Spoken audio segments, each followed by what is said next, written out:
വൈക്കത്തഷ്ടമിയോടനുബന്ധിച്ച് ക്ഷേത്രമതിൽക്കകത്ത് സൗജന്യ medical camp പ്രവർത്തനം ആരംഭിച്ചു. വൈക്കം സേവാഭാരതിയും VSM ആശുപത്രിയും സംയുക്തമായാണ് മെഡിക്കൽ ക്യാമ്പ് സംഘടിപ്പിച്ചിരിക്കുന്നത്. വൈക്കം സേവാഭാരതിയും VSM ആശുപത്രിയും സംയുക്തമായി അഷ്ടമിയോടനുബന്ധിച്ച് നടത്തിവരുന്ന മെഡിക്കൽ ക്യാമ്പ് ഈ വർഷവും പടിഞ്ഞാറേ ഗോപുരനടയിൽ പ്രവർത്തനം ആരംഭിച്ചു. ക്യാമ്പിൻ്റെ പ്രവർത്തനോദ്ഘാടനം വൈക്കം ക്ഷേത്രം അഡ്മിനിസ്ട്രേറ്റീവ് ഓഫീസർ ശ്രീ ഈശ്വരൻ നമ്പൂതിരി ഭദ്രദീപം കൊളുത്തി ഉദ്ഘാടനം ചെയ്തു.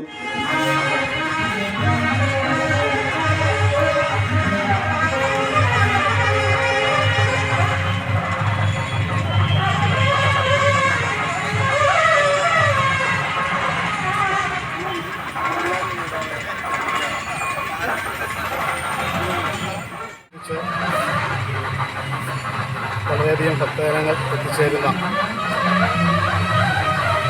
ഭഗവാന്റെ തിരുസന്നിധിയിൽ സേവാഭാരതിയുടെയും VSM ഹോസ്പിറ്റൽ മാനേജ്മെൻറ്റിൻ്റെയും സംയുക്ത ആഭിമുഖ്യത്തിൽ